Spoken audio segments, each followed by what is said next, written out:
Capítulo 8. Orando hasta el final y orando en el Espíritu Santo. También les refirió Jesús una parábola sobre la necesidad de orar siempre, y no desmayar. Lucas 18:1. Os digo, que aunque no se levante a dárselos por ser su amigo, sin embargo por su importunidad se levantará y le dará todo lo que necesite.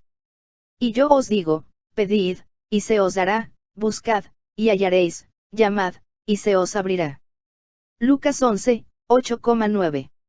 Orando en todo tiempo con toda oración y súplica en el Espíritu, y velando en ello con toda perseverancia y súplica por todos los santos.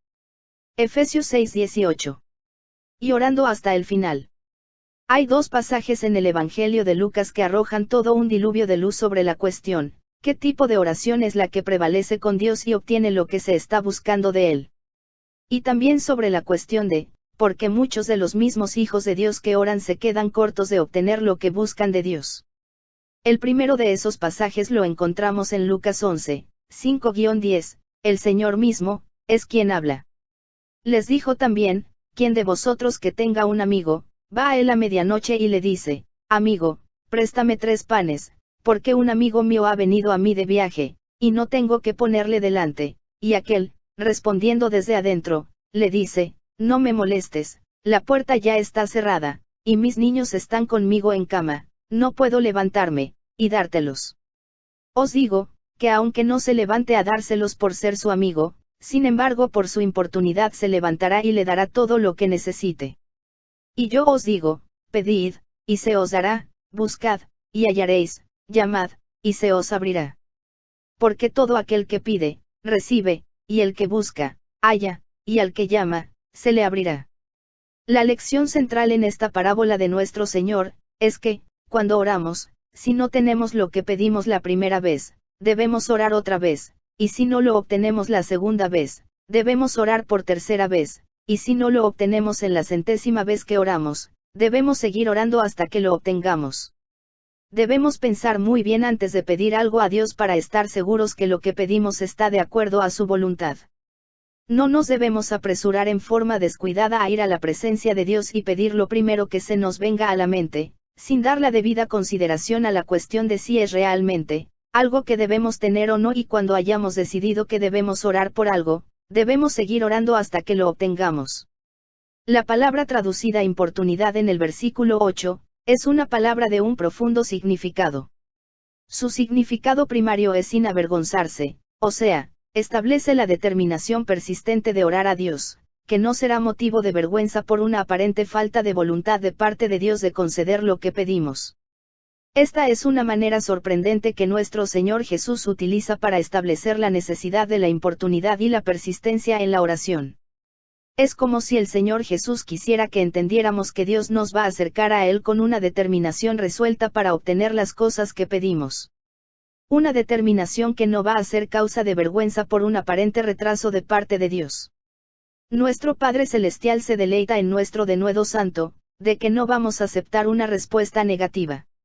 La razón del por qué Él se deleita en ello, se debe a que es una expresión de gran fe, y nada agrada a Dios más que la fe. Tenemos una ilustración de este denuedo santo en la mujer sirofenicia de Mateo 15:21-28. Ella se acercó a Jesucristo para pedir la sanidad de su hija. Ella clamó, Señor, Hijo de David, ten misericordia de mí. Mi hija es gravemente atormentada por un demonio.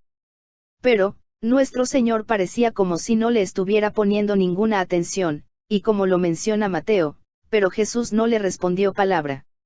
Entonces acercándose sus discípulos, le rogaron, diciendo, despídela, pues da voces tras nosotros. A pesar de su aparente sordera a su clamor, ella siguió clamando. Luego él se volteó hacia ella con una recriminación aparentemente más positiva diciendo, no soy enviado sino a las ovejas perdidas de la casa de Israel. Y ella no era de la casa de Israel.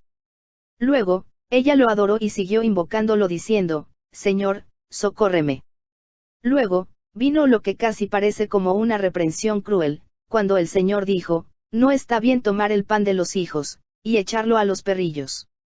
La palabra que él usó para perrillos, era una palabra peculiar que significaba un perrito mascota, y no es algo tan brusco como parece, aunque sí era una falta aparente de escuchar su oración, pero como lo vamos a ver, nuestro Señor simplemente estaba poniendo a prueba su fe, para que ella recibiera una bendición aún mayor. Luego, dijo ella, sí, Señor, pero aún los perrillos comen de las migajas que caen de la mesa de sus amos. Ella no iba a aceptar una respuesta negativa. Y luego vino una de las más maravillosas palabras de reconocimiento que jamás hayan salido de los labios de nuestro Señor. En las palabras de Mateo, entonces respondiendo Jesús, dijo, oh mujer, grande es tu fe, hágase contigo como quieres.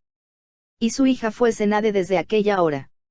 Este tipo de cosas agrada a Dios. Él quisiera que nosotros tuviéramos esa clase de fe en su bondad amorosa y en Él mismo, que aun cuando parece que Él no nos escucha, vamos a seguir confiando en que Él nos escuchará.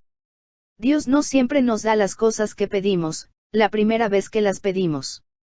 Luego entonces, no nos debemos rendir. No, debemos seguir orando hasta que las recibamos. No debemos solamente orar, sino que debemos orar hasta el final. Es profundamente significativo, que esta parábola de persistir en la oración venga casi inmediatamente después de la petición de parte de los discípulos de nuestro Señor en la que ellos dijeron, Señor enséñanos a orar, y luego sigue la versión de Lucas, del así llamado Padre Nuestro, realmente es, la oración de los discípulos. Y luego sigue esta parábola.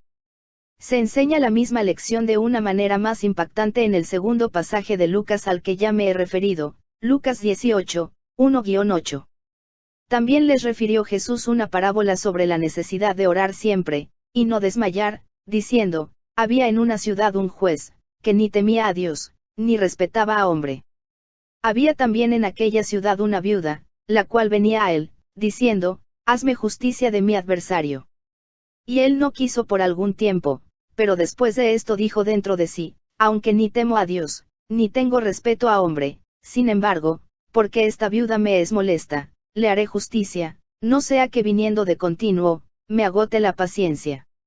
Y dijo el Señor, oíd lo que dijo el juez injusto. ¿Y acaso Dios no hará justicia a sus escogidos, que claman a él día y noche? ¿Se tardará en responderles? Os digo que pronto les hará justicia. Pero cuando venga el Hijo del Hombre, hallará fe en la tierra. Literalmente, la fe sobre la tierra. La lección central en esta parábola, es lo que encontramos en las palabras con las cuales el Señor Jesucristo comienza la parábola, que son realmente el texto de toda la parábola.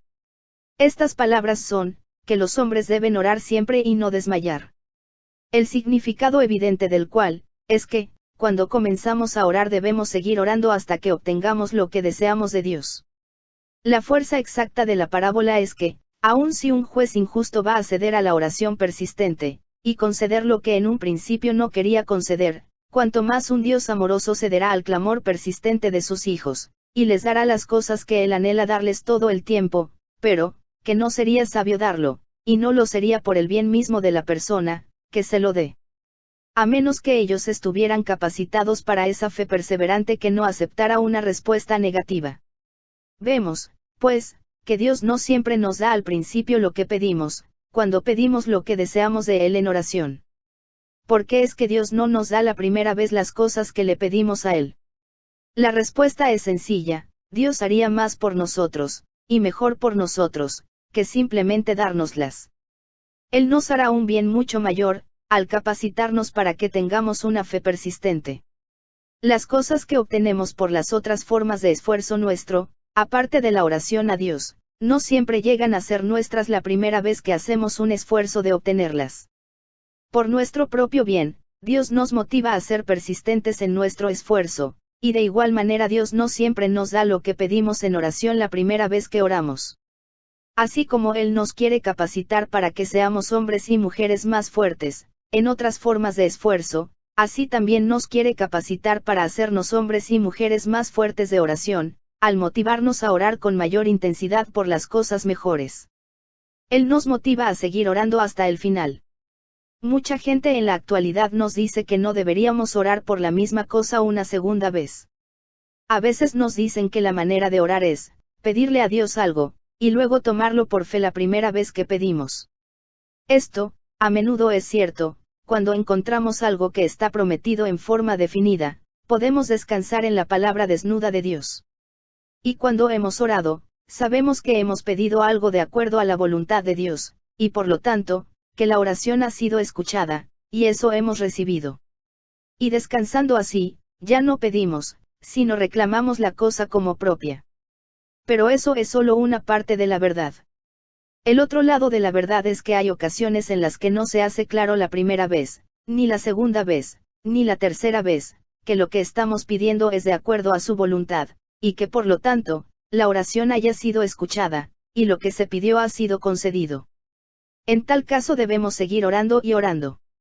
Aunque, sin lugar a dudas, hay ocasiones en las que podemos, por medio de la fe en la palabra, o a través de la dirección clara del Espíritu Santo, reclamar algo la primera vez que se la pedimos a Dios. No obstante, no hay duda de que hay otras ocasiones en las que debemos orar una, y otra vez por lo mismo, hasta que consigamos la respuesta. Los que dicen han orado más de 2 veces por lo mismo, o han hecho más que nuestro Maestro, nuestro Señor y Salvador Jesucristo, o no han llegado hasta donde Él llegó. Pues se nos dice en forma específica, respecto a Él, en Mateo 26:44, y dejándolos, se fue de nuevo, y oró por tercera vez, diciendo las mismas palabras. Lo cierto es, que ellos no han llegado hasta donde llegó el Maestro, ni se han pasado de donde Él llegó. Hay otros, y son muchos, quienes cuando oran por algo 1 o 2 veces y no lo obtienen, dejan de orar y le llaman a eso, sumisión a la voluntad de Dios, para ya no orar más cuando Dios no concede su petición la primera o la segunda vez que la piden. Dicen ellos, bueno, quizás no es la voluntad de Dios. Y le llaman a eso, sumisión a la voluntad de Dios.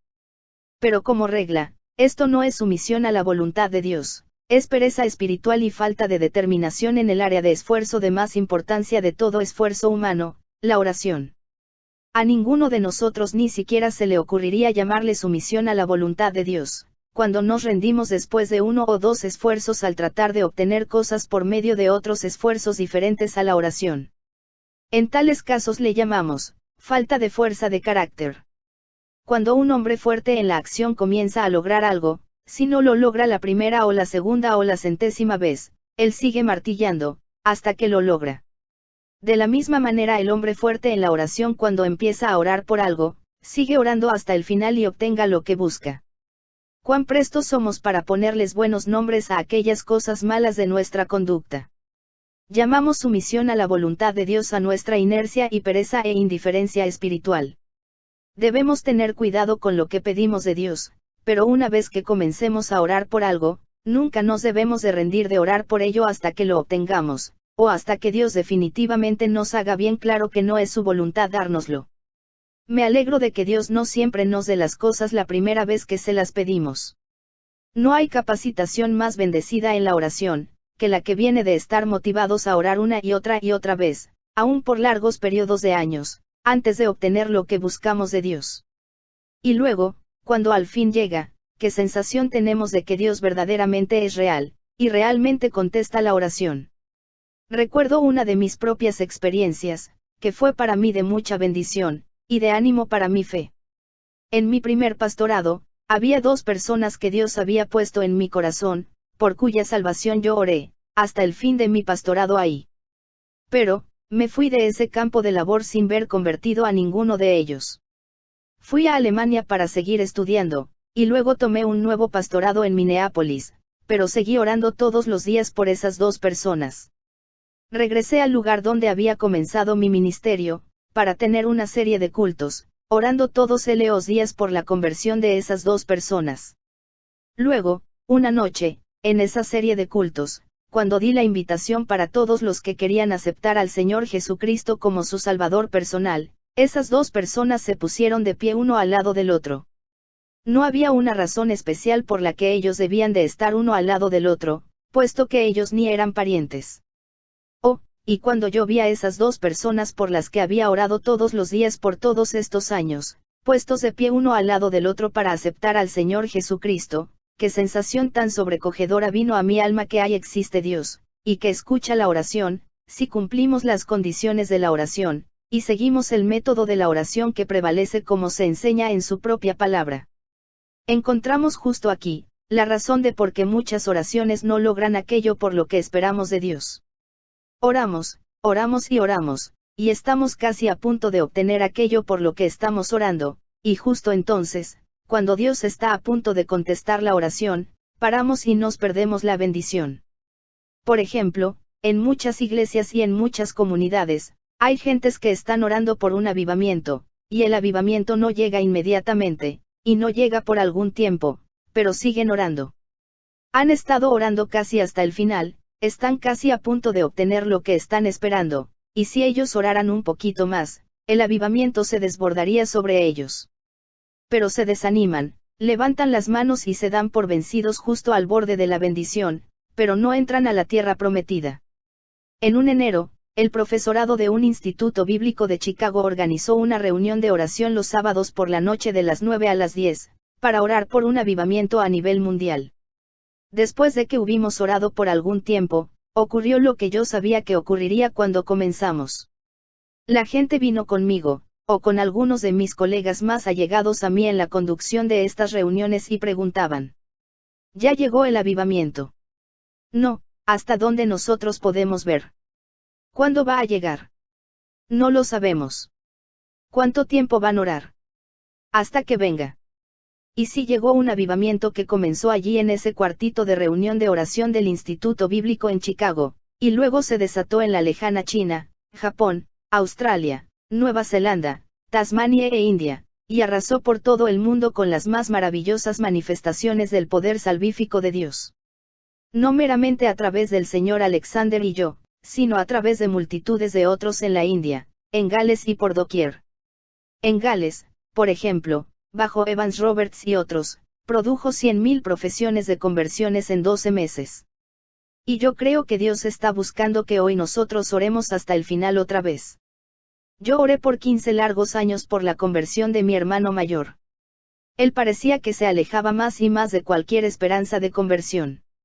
Pero seguí orando, y una mañana, mi primer invierno en Chicago, después de 15 años de orar, nunca habiendo fallado un solo día, Dios me dijo: arrodíllame para orar, he escuchado tu oración, ya no tienes que orar más, tu hermano se va a convertir. Y en 2 semanas, mi hermano estaba en mi casa confinado con una enfermedad que le hacía imposible que él pudiera salir de mi casa. Confinado por 2 semanas. Y luego el día que él se fue, aceptó a Cristo en el Instituto Bíblico en la oficina del señor Moody, en donde él y yo fuimos a hablar y orar juntos.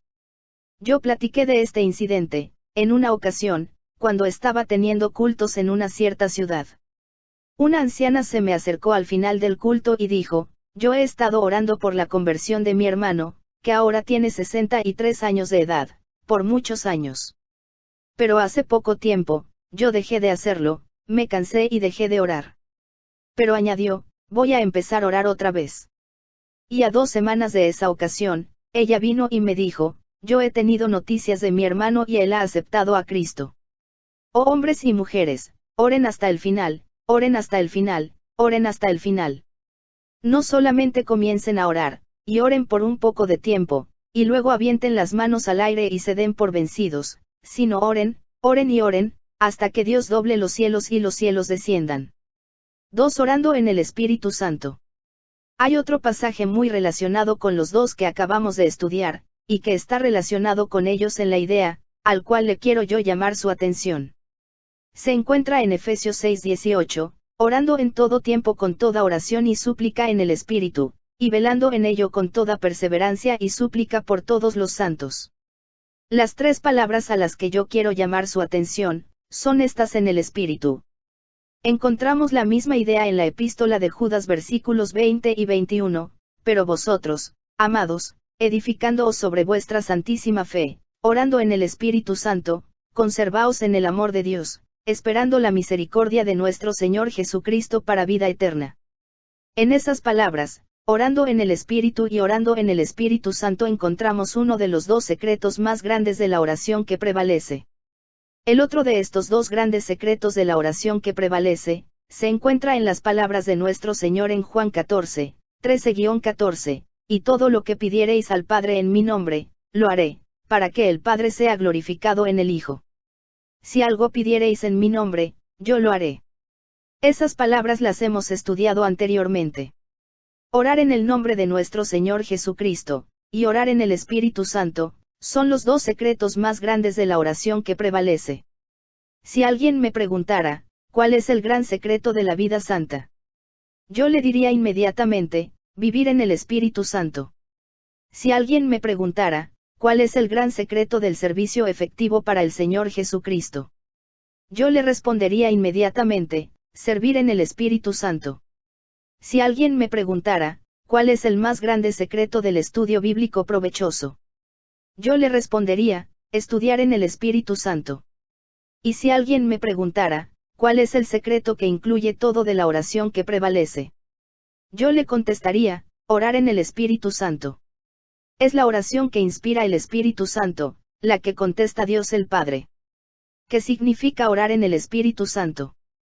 Orar en el Espíritu Santo es orar en el Espíritu. Significa orar en el Espíritu Santo, nuestro amigo que mora en nosotros, nuestro consejero, nuestro guía, el otro consolador siempre presente, a quien el Señor Jesús mismo nos prometió cuando se fue de este mundo, Juan 14, 15-17, 26, y quien ha tomado el lugar de nuestro Señor durante su ausencia, quien nos inspira y dirige a orar. Una y otra vez, en nuestro estudio juntos, hemos visto nuestra dependencia del Espíritu Santo si hemos de orar correctamente. Cuando estuvimos estudiando Hechos 12:5 en nuestro capítulo, cómo orar para obtener lo que pedimos, vimos que fue el Espíritu Santo, cuya obra fue la que nos llevaba a la presencia de Dios, y nos hacía a Dios real, para que estuviéramos orando a Dios verdaderamente. También vimos que era Él, quien produce un deseo intenso en la oración, de prevalecer con Dios. Y cuando estuvimos estudiando, cómo orar de acuerdo a la voluntad de Dios y cómo hacer la oración de fe, vimos que era el Espíritu Santo quien nos revelaba cuál era esa voluntad de Dios cuando orábamos, y nos guiaba a orar de acuerdo a su voluntad, para que nosotros pudiéramos saber al orar que habíamos pedido algo que estaba de acuerdo a la voluntad de Dios, y para que pudiéramos saber que la oración había sido escuchada. 1. ¿Cuáles son las características de la oración que se hace en el Espíritu Santo? Las características de la oración que inspira el Espíritu Santo. 1. La primera característica de la oración en el Espíritu Santo es una vehemencia intensa. Esto lo vemos en Romanos 8:26, y de igual manera el Espíritu nos ayuda en nuestra debilidad, pues que hemos de pedir como conviene, no lo sabemos, pero el Espíritu mismo intercede por nosotros con gemidos indecibles. Como vimos al estudiar Hechos 12:5, la oración que prevalece con Dios es la oración en la que ponemos todo nuestro corazón, la oración de vehemencia intensa. Y es el Espíritu Santo quien nos inspira esa vehemencia intensa en la oración. Oh, cuán fríos y formales somos en muchas de nuestras oraciones. Cuán poco deseo hay en nuestras almas de obtener aquello por lo que estamos pidiendo. Oramos hasta por la salvación de los perdidos con mucha indiferencia, aunque deberíamos darnos cuenta que si nuestras oraciones no son escuchadas, ellos van a pasar la eternidad en el infierno. Pero los hombres y las mujeres, cuya vida de oración está bajo el control del Espíritu Santo, oran con vehemencia intensa. Ellos claman poderosamente a Dios. Hay una gran carga de oración en sus corazones. Oran a veces con gemidos indecibles. El señor Finney nos platicó de un hombre llamado Abel Clary, decía de él. Le habían dado la licencia para predicar, pero su espíritu de oración era tal, que estaba tan cargado con las almas de los hombres, que no podía predicar por mucho tiempo, su tiempo y sus fuerzas eran dadas a la oración. La carga de su alma a menudo era tan grande, que ni podía estar de pie, y gemía y clamaba en agonía. Yo lo conocí bien, y conocí algo del maravilloso espíritu de oración que estaba sobre él. Era un hombre muy callado, casi como todos los que tienen el espíritu poderoso de la oración. Abel Clary fue de gran ayuda al señor Finney con solo orar. Y su obra en Rochester, New York, donde se desató un avivamiento que resultó en avivamientos por todo el país, y según se dice, llevó a 100,000 almas a Cristo en un año. De la obra del señor Clary en Rochester, el señor Finney escribió. Cuando yo me enteré por primera vez que estaba en Rochester, un caballero que vivía como a 1 milla al oeste de la ciudad, me visitó y me preguntó que si yo conocía al señor Abel Clary, un ministro. Yo le dije que lo conocía bien. Bueno, dijo él, está en mi casa y ha estado ahí por algún tiempo y yo no sé qué pensar de él. Yo le dije, no lo he visto en ninguno de nuestros cultos. No, contestó él, no puede ir al culto. Él ora casi todo el tiempo, día y noche, y con tal agonía del alma, que yo no sé qué pensar. A veces él no puede ni estar de pie o de rodillas, sino que se postra completamente en el suelo, y gime y ora de tal manera que me asusta. Yo le dije al hermano, yo le entiendo, por favor manténgase tranquilo. Todo va a salir bien, él de seguro va a prevalecer. El señor Finney dijo del señor Clary, en otra ocasión. Yo pienso que fue el segundo sábado, que yo estaba en Auburn. En esa ocasión, observé en la congregación el rostro solemne del señor Clary. Parecía como que había estado afligido, en agonía de oración. Conociéndolo tan bien como lo conocía, y conociendo el gran don de Dios que estaba sobre él, el espíritu de oración, me dio gusto verlo allí. Se sentó en la banca con su hermano, el doctor, quien también era profesor de religión, pero que no tenía para nada por experiencia, yo me imaginaría, del gran poder de su hermano Abel con Dios. En el receso, tan pronto como me bajé del púlpito, el señor Clary y su hermano encontraron en los escalones del púlpito, y el doctor me invitó a pasar el receso y tener un refrigerio con él en su casa, y lo hice.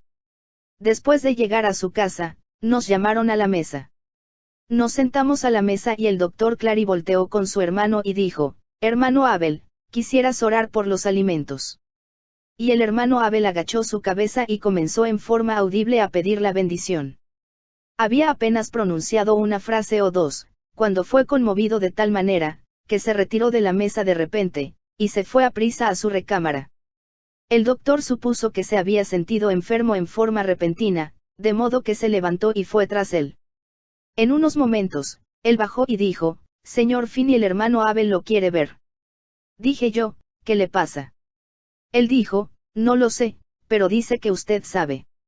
Se lo ve con gran aflicción, pero pienso que es su estado mental. Lo comprendí al instante, y fui a su cuarto. Él estaba postrado gimiendo en la cama, y el espíritu haciendo intersección por él y en él, con gemidos indecibles. Apenas había yo entrado en la recámara, cuando él alcanzó a decir, ore, hermano Finney. Me arrodillé y lo ayudé en oración, guiando su alma por la conversión de los pecadores. Yo continué orando hasta que la angustia se había ido de él, y luego volvimos a la mesa. Comenzó un maravilloso avivamiento en Auburn, cientos de almas se convirtieron en 6 semanas. Oh, que tuviéramos gentes en nuestras iglesias que supieran orar así. Yo creo que la necesidad más grande de la Iglesia del Señor Jesucristo en los Estados Unidos en la actualidad, y la Iglesia de Jesucristo por todo el mundo, es que haya hombres y mujeres que oren en el Espíritu Santo con la vehemencia intensa que Él da, y que Él solamente puede dar. 2. La segunda característica de orar en el Espíritu, es orar con inteligencia, con sabiduría perfecta, y orar las cosas de acuerdo a la voluntad de Dios. Esto viene en el siguiente versículo, Romanos 8:27, mas el que escudriña los corazones sabe cuál es la intención del Espíritu, porque conforme a la voluntad de Dios intercede por los santos. 3. La tercera característica de la verdadera oración que se hace orando en el Espíritu Santo, es una seguridad absoluta de que Dios ha escuchado y contestado nuestra oración. Esto lo vimos cuando estudiamos Marcos 11:24, la oración de fe. Es la oración que inspira el Espíritu Santo, la que realmente es la oración de fe, y el que así ora, sabe que está orando de acuerdo a la voluntad de Dios, y tiene la seguridad, sin sombra de duda, de que Dios ha escuchado y contestado su oración. 4. La cuarta característica de la verdadera oración que se hace orando en el Espíritu Santo, es la determinación en nuestra oración. La determinación de obtener lo que pedimos de Dios. Una persistencia al pedir, hasta que lo obtengamos.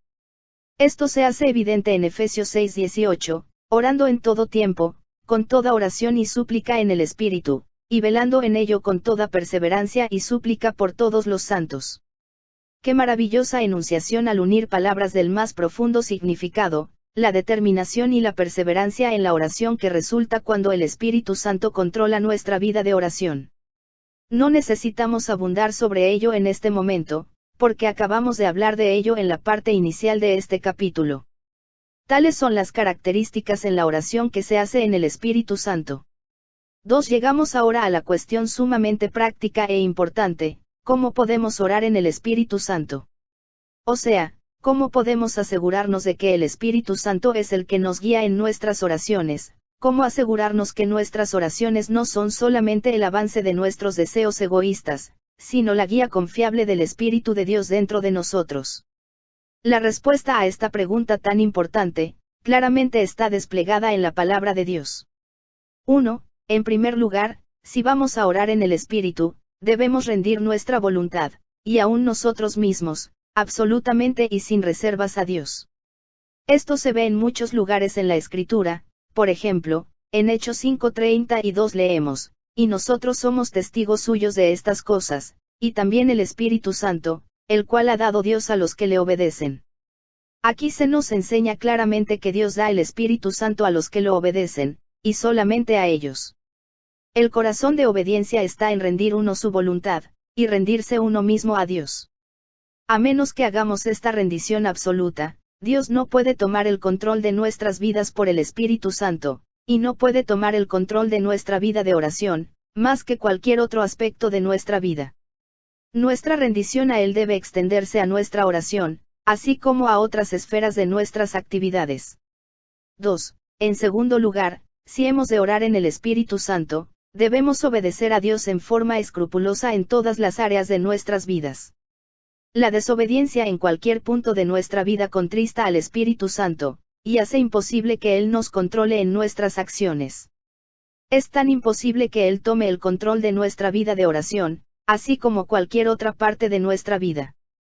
Para obedecer a Dios, debemos estudiar la palabra de Dios todos los días de nuestras vidas, para averiguar cuál es la voluntad de Dios, y luego que la hayamos averiguado, hacerla siempre.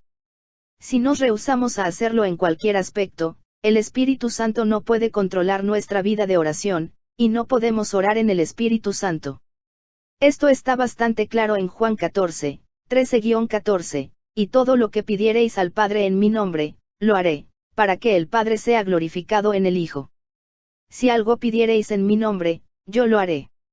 Luego el Señor Jesucristo siguió diciendo, y al hacerlo, claramente mostró la relación entre la obediencia diaria y el poder en la oración que viene de orar en el Espíritu Santo: si me amáis, guardad mis mandamientos.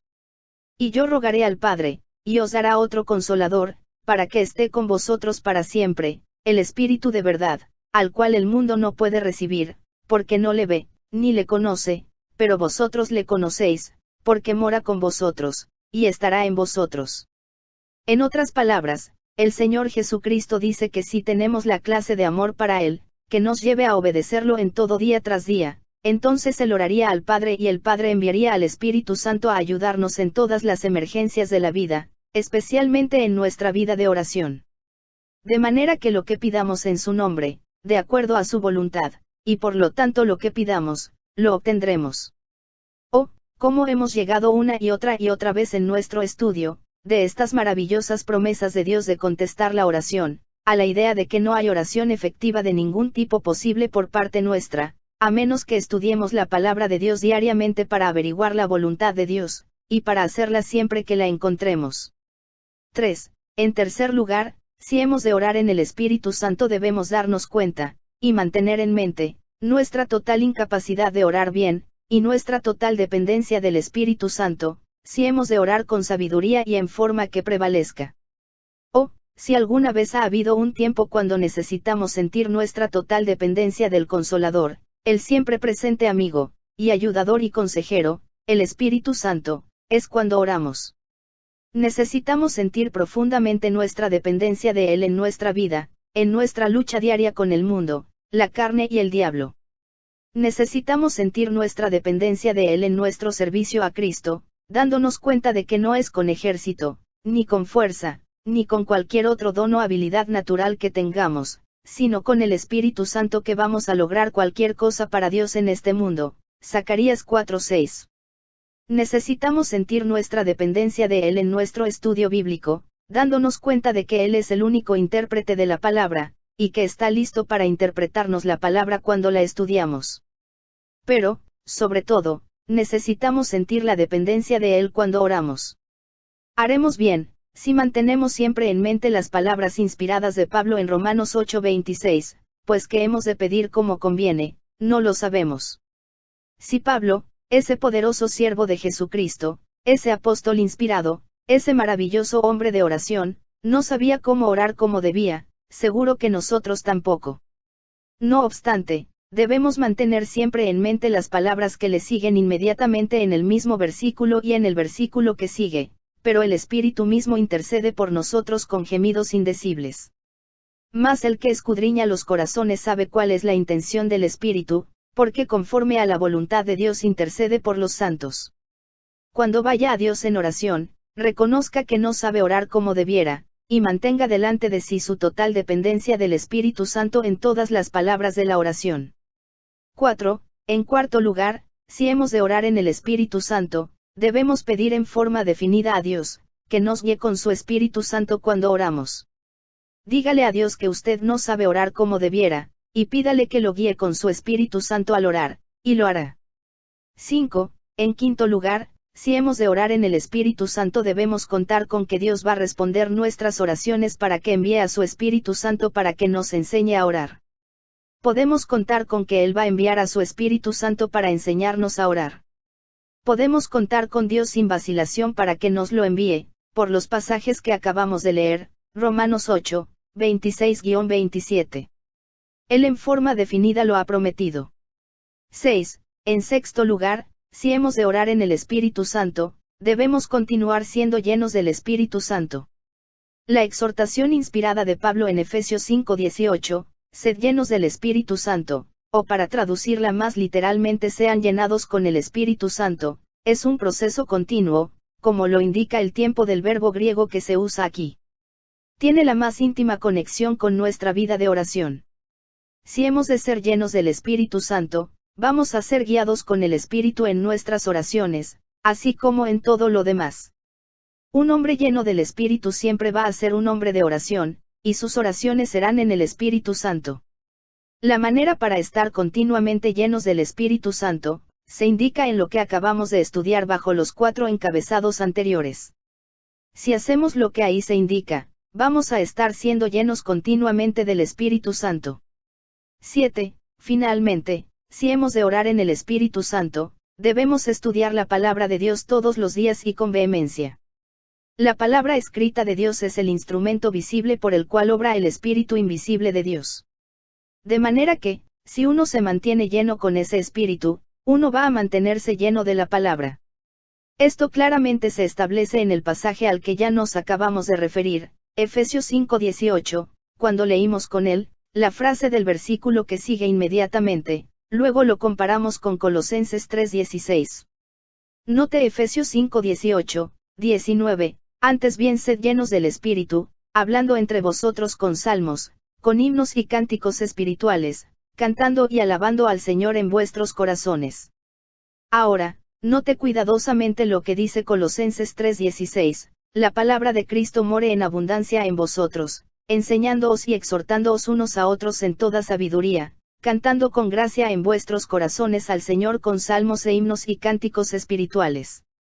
Vemos aquí, que Pablo en Colosenses atribuye el ser llenos con la palabra exactamente con lo mismo que él atribuye ser llenos del Espíritu Santo en Efesios 5, 18,19, y estas dos epístolas fueron escritas casi al mismo tiempo. Nunca debemos de olvidar, el hecho tan tremendamente importante de que el Espíritu invisible de Dios hace su obra a través de la palabra escrita visible de Dios.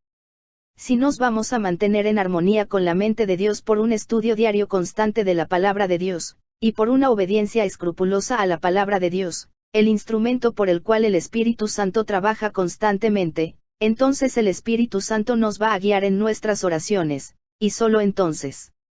Si nos mantenemos llenos de la verdad del Espíritu de Dios contenida en la palabra escrita, es más que probable que el Espíritu Santo ore a través de nosotros.